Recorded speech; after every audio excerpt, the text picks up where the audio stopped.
Okay, thank you. We're all ready for the next part. So this is a chance for you to ask questions of our speakers who are now on the panel. So we've got about 15 to 20 minutes for the discussion. So who would like to lead us off? Yes. First of all, thanks very much for great talks and great initiatives. My first question is to Jess. So the Stats Society conference was obviously joint with IFCB. So how did you deal with if you got an incident that was a non-SSA member? Well, the Code of Conduct for the conference covered all attendees at the conference, and they were all dealt with in the same way. So we said in the Code of Conduct, this is testing my memory a bit, but we did say that people could be asked to leave the conference if an incident occurred. So if an incident occurred if someone who wasn't an SSA member did something, we dealt with that in the same way that we would an SSA member. So it was covering attendees at the conference rather than members of SSA.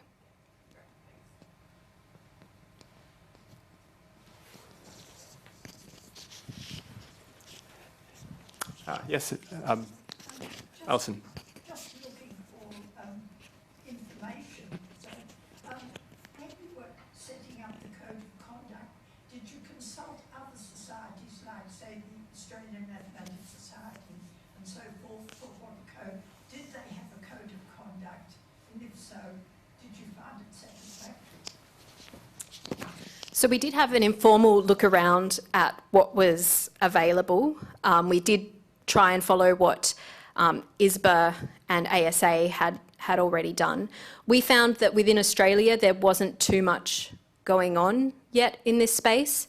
There had been some conferences. For example, the R conference that was led by Di Cook, they had a Code of Conduct in place for their conference, which we borrowed heavily from, and we had a member on our committee who was involved with that. We looked around to see if there were any recommendations about what these codes of conduct should look like, and there were a few out there, and they recommended strongly that unacceptable behaviours be listed explicitly, and that the consequences of breaching the code of conduct be explicitly listed as well. So we tried to follow what seemed to be best practice, but I do fully acknowledge that we may not have got everything. I mean, I don't think we got everything right with that. I think we can continue to work with societies like AustMS in further developing codes of conduct for professional societies. So I think we did look around, but... Yes, well, at least you did something, whereas some of the others, I suspect, have done nothing. That's unfortunately true, but I think things are changing now. I think other societies. So I was at the biometrics, the Australasian region of the International Biometrics Society last week, as was Claudia, at this conference in Adelaide, and they had a code of conduct as well for attendees at the conference. So I think things are changing. Things could change a bit more quickly, I think, but I think most societies are starting to do something. If you know of a society that isn't doing something, if you can, ask them why. Can I ask a follow-up question? I don't know where at Jess's voice, but is your code of conduct under some sort of like Creative Commons license so other people can use it, or you haven't thought that through? No, we're happy for other people to use it. Okay. Please steal from it. We stole a lot of it from other places, so please, we're happy for other people to use it. So Jessica, do you want to comment on AustMS's Code of Conduct? Yeah. So we were looking at codes of conduct recently for the WMSIG conference. Actually, we needed to have something like this in place, and we looked at the SSA Code of Conduct. AustMS has one. I think it's pretty new, so I was not part of making this, but I think it is actually quite new as well. So they are also thinking of this.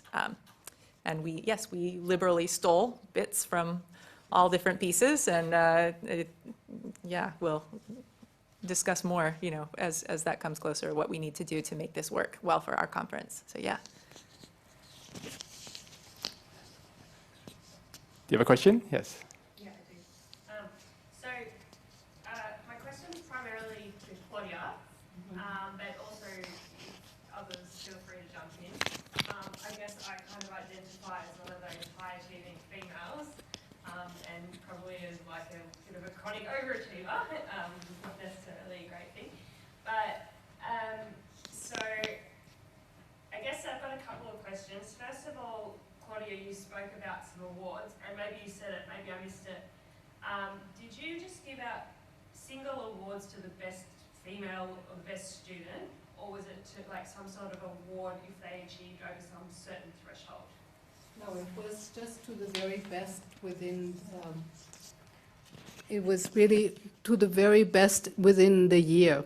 Okay. Female or male? Yeah, best female, Best female. right. Okay. And just like this year, and there usually we have graduation ceremonies, and then these awards are given out at the graduation ceremony to get them some highlight as well. And there are, I was just checking, I mean, they're really very much on the top level. I mean, there, in Germany there is one is the best, and they had 1.06 or whatever it is here. So I mean, it's not like that we have to say these women are worse than the male ones there. Yeah. Okay, so I guess I have a couple of follow-up questions. How would you feel about like giving out sort of acknowledgements to high achievers as opposed to just a single award to the highest achiever? So like acknowledgements that you did really, really well, you were in the top 10% of the cohort or something, just so people can sort of place themselves. Well, I mean, to us, I mean, we want to, I mean, here it was also said, we are losing people on the way, right? We have more people, like we lose more women once they have graduated at the bachelor level than than female males, and the same on the master and so on. I think I'm not completely sure that you're doing always that you always have to do a ranking on all of this, in some sense. We kind of but I would be open to this, but like there is only a certain amount of money, and I think that's also the thing is if you are getting something for it, it's not just but like if you are getting an acknowledgement in a sense. We could think about it. I haven't thought about that to broaden it up further. Yeah. My follow-up is I've been reading a bit about the literature behind high-achieving females, and a lot of it is that they really struggle with failure. With what? Failure. Taking risks. Yeah. And trying, being wrong, but being brave. Mm-hmm. And how much are we rewarding, I guess, how much do you think we should place the emphasis on rewarding getting good grades as opposed to trying really hard and looking more at the process and their critical thinking skills rather than just if they can come up with the right solution? That's it, I'm done. Yeah. Okay, I mean, we kind of say, I mean, the achievements awards are only one slide, kind of. The other are the entrepreneurials, and that's about risk taking, right? I mean, you write an application. You're saying you want to, even, I mean, if you want to go and visit somebody, most often that somebody didn't invite you, you might have to write there and say, here I am, I have done this, can you imagine that I could come if I have the funding or whatever. So I think this more entrepreneurial awards stream is, trying to award taking risks, being visible, and so on. I think with the other, Yeah, I think, there are, other ways of, maybe doing further competitions, data competitions or something in that direct, we haven't thought, I mean, it's a good idea, one can think about that as well, yeah.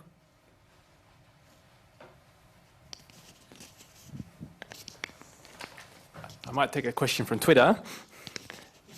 So Anna Wilkinson asks,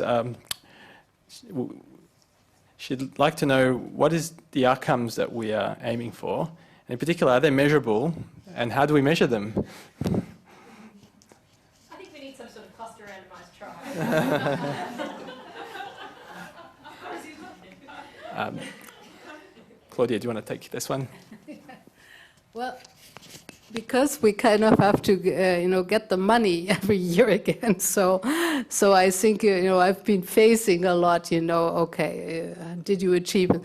So in some sense, we use the very traditional measurements, like, how many presentations were funded, how many papers were gotten out of this, how many corporations started, and things like that, and yeah, I mean, this is, you will always be asked, in this, and then of course in the end, I mean, the measurements in the how many, what's the percentage among the student population, what's the percentage of females among the doctoral students, postdoctoral, and professors, and so on.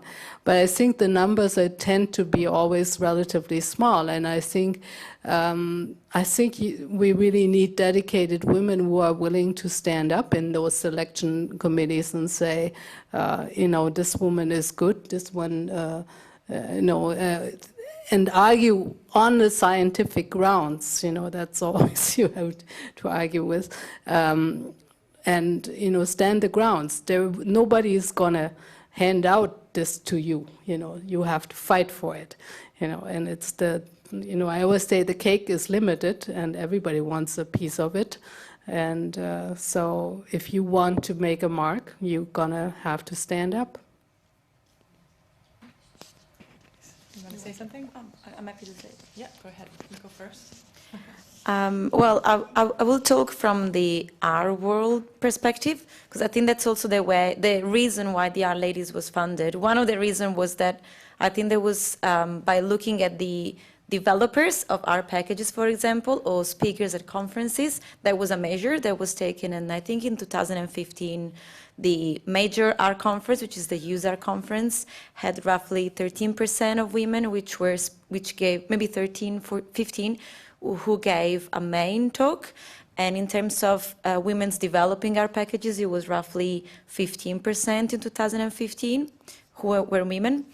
And of course, this is kind of became, I've been trying to think of this question a lot, actually, how to measure, like if we are doing something, if something is changing. And it's very hard because it's very, people come and go then.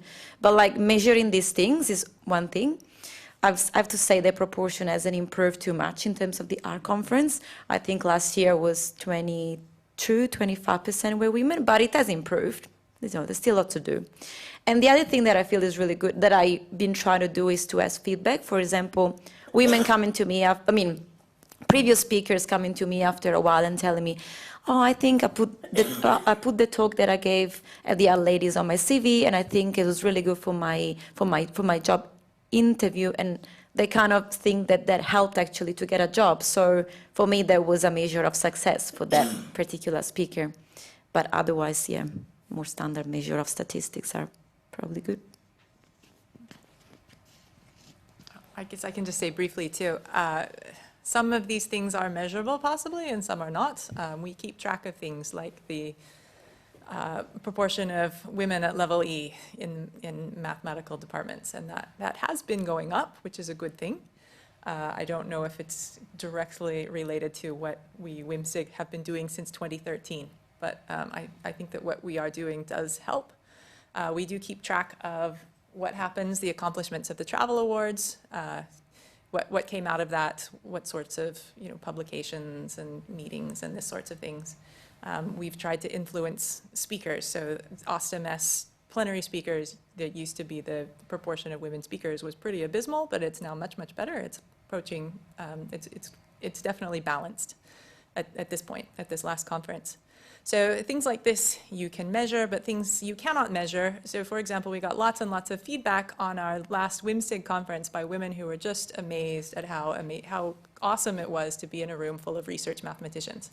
And these were experiences that they hadn't had anywhere. And you can't measure amazement, but you can collect comments like this, and you can organize another one, and you can measure the people who step up to help out with this to make a difference for that, for another generation of people. So.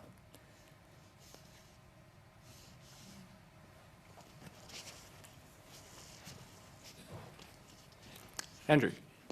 I was just sort of looking at all of your backgrounds. You've got sort of fairly traditional mathematics, statistics, or bioinformatics type background. Just wondering, what are the initiatives in the sort of more data science, computer science areas for promotion of women in there? I don't know if Our Ladies has to do it, but like these meet-up events that you're always broadcasting down there, are there special initiatives in there for encouraging women participation or women speakers? Anna, would you like to comment? I can, but yeah. No, I'm not on the panel. I think my answer is yes. There's like a lot of, I think 2 years ago we had like, for Women's Day, we had, we went to watch the movie Hidden Figures, and there were like all groups from all Melbourne. There were so many different women's groups in tech, Girls Who Code. And recently there was just, last year, one of my colleagues founded Women in Machine Learning and Data Science, which is, I think there is a data science Melbourne meetup, but then she founded the women one. So I think there are a lot, and this is also the good thing about it. For example, I don't know about this group, but Our Ladies has a global website where women can put their, profile on, and this is also a way to create a database of speakers. So if you're looking for a speaker, for example, you can go there. You want someone from China, you want someone from, I don't know, America, you click on the state and you find the people that are there you can call. And there are a lot of initiatives. Probably they need to be publicized because often they might remain in their network, and so maybe we need to promote them more, I don't know, in different channels, so they should go out for more people to actually find them. We take them too. So we are women in mathematical sciences, broadly interpreted. We're going to have 2 special sessions, one on statistics and one on data science, are already planned for the WIMSIG conference, for example. Would love to have women in data science involved with our initiatives. So yeah, definitely. So I'll just say a little bit about my experience with the data science community, which is somewhat limited, admittedly. But I do often go to the Data Science Melbourne meetups, and I must admit, I find these to be quite heavily male-dominated. I am often quite uncomfortable at those meetups. I have noticed that they've recently had women's events, women in data science events, Data Science Melbourne. I can't recall, I didn't go to it. But I think perhaps that the Data Science Melbourne meetup, which is a massive, massive meetup in Melbourne, is starting to change. But I think perhaps some uncomfortable conversations need to be had there. So maybe I'll do that at some point. But if someone wants to get there before me, feel free. We've got time for one more question, so Coleth. Just maybe a follow-up on that. From an industry perspective, so we've heard a lot about the academic world. From an industry perspective, so we are struggling to recruit, the female talent as well. And I think there's studies online that's done. I think it's when a candidate is applying for jobs, there's self-doubt, and I think the case might be more severe in one gender than the others and all that. So from an industry perspective, we're struggling to access the talent as well. Is there any advice on what we can do? Is it a cultural thing that we're creating an uncomfortable thing, or is it just an access thing? Just hire more women. Yeah, so they Well, need if to you think apply and that they're just as yeah. good, but tentative excelling themselves, then hire them. So yeah, I'll second that comment from the gentleman at the back there.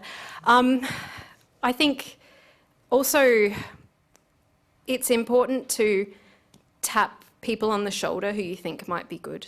I think often it's true that, I mean, perhaps because of the different ways in which men and women are socialised, women tend not to self-select for a lot of these things.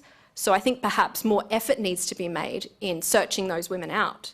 And I think that's one way to change a culture. Once you sort of get to that level of women in an organisation where it's not unusual to see a woman there, I think I've seen numbers thrown around like 40%. If you've got 30 to 40% women, then you see women in the hallway, you see women around. It's not unusual. You don't feel like the only woman in a space. So once you sort of get to that level, things perhaps start to improve on their own a little bit more, but to get to that level takes effort from the organisation, I think. And I mean, it is effort. Work needs to be done there. I don't know what specific work, but work needs to be done. Would you like to say? Maybe to say something? Yes. Yeah, what I wanted to say is that if you're struggling to look for women, well, I was just talking with Patrick about this before, and it's like there's a lot of this meetup. For example, we're just starting to collaborate with Now's group. So they send us, for example, when they have internship or position available, they ask, for example, if we would like to collaborate with us because they just would like to employ some of our members, so for maybe temporary or to start to do a trial. So maybe collaborate or contact these groups. Of course, like sometimes we don't want to have all the recruiters come around and, bother us with things, but maybe try to contact them. And the other thing as well is true, the power positions in some companies have to be sensitized to this problem. So education is probably really important, because once you start noticing things, I'm sure they will be more prone to try to actually tackle the problems. But sometimes they might not even, I don't know, maybe they're not, they don't see that there is actually this gap, and they don't push to do something. Do you have any comments on this? I could say something maybe. This is actually something that we would like to collaborate more with people who are in industry to help to meet mutual needs. We have a lot of our students, for example, will not become academics, but they would like to be able to use their skills effectively. And so starting this conversation, just building networks, I think is important. But yes, I can second, I mean, even from an academic perspective, I second everything that has been said about you have to do hard work to get women to apply, and that's true for academic positions as well. I don't remember the statistic, but men will apply for a position when they meet some low number of the qualifications, but women will require, they have to meet 90% or something of these things. This is something that I've heard. One suggestion has been, identify the things that you absolutely must have from your candidates and throw the rest of them out in the job description, because they're restricting people from applying. This is something that I might be looking at the next time we're hiring an academic at Monash, for example. Would you like to comment as well?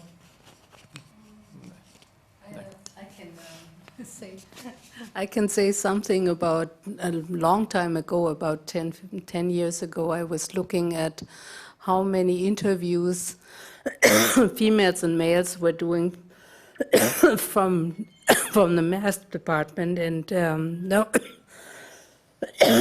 actually, I'm sorry, I have to schedule.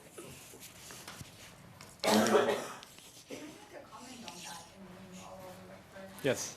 Like, it also, and it's a little bit of a self-fulfilling prophecy, but if I see a position that's available and I see the people who already work there, and it's 5% male, I won't apply, because I don't want to be working in that culture. That puts me off even applying. And I know that makes it even more difficult, because how are you meant to attract women when already they're not applying? I don't know how to solve it, and maybe the panel has some ideas, but this actually recently happened to me, where there's a data science institute that's being put together at Monash University. And I looked at the e-research page, and it's 40 people, 2 are female, one is a research assistant, the other one is an admin type person. So I have no interest in even applying for a position there, and I don't know how you solve that, but that's just my 2 cents. Can I say that? I'm going to take that back to the people who are organizing. Honestly, that's awful. Okay, thank you. Yeah. No worries. Can I throw one comment? I have worked in Australia for 51 years as a university academic. I came from India. I was the only female student at the undergraduate level in a class of 120 boys. I was told to leave mathematics and leave the lecture because they could not cut jokes in the class. So throughout my life, I have struggled here. In Australia, we talked about Sharon Trager, Anne Street. They were my colleagues. They were seniors to me at University of Queensland. University of Queensland did wonders for women. I think they were very accommodating compared to Melbourne University, compared to University of Sydney and so on. I remember Anne Street saying that I will never send my application to University of Sydney because they put the application aside. It's a female applying for a maths position, you know? So it's the environment thing, and I think a lot of effort has to come from women as well. I retired end of 2015, but I'm still part of Monash as a Monash academic.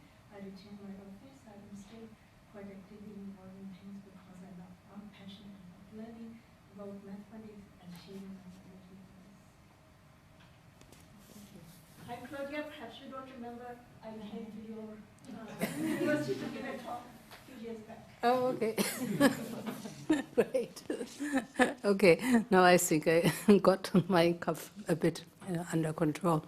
I actually did a statistical analysis among the graduates in at the technical university. You know, how many interviews they were having before they got a job offer, stratified, you know, male, female, and there really was, you know, I mean, it's about 10 years ago, but there was a real difference, especially in the medical fields, and in certain areas. In math, it was not so difficult. I mean, it was not such a, you know, the numbers, the average number was not so different. But there are certain fields where, you know, women have to apply so many more times before getting a job. And I think some of that is changing, but it is also, I think, in Germany, at least, you know, the graduates I have, the female graduates, you know, I mean, they're sought after, you know, with maths and stats skills and financial engineering skills, you know. They can pick and choose where they want to go, and it's probably true they would look for the working condition. Who else is there? Is it a friendly environment or not? You know, so that's, yeah, that's what I. So you can see there are plenty more stories and questions out there. Unfortunately, we need to wrap up in this room, but we're going to continue the conversation at the pub down the road. So I encourage all of you to follow us down as we go there and join us for a refreshment and a drink and ask more questions and have more discussions.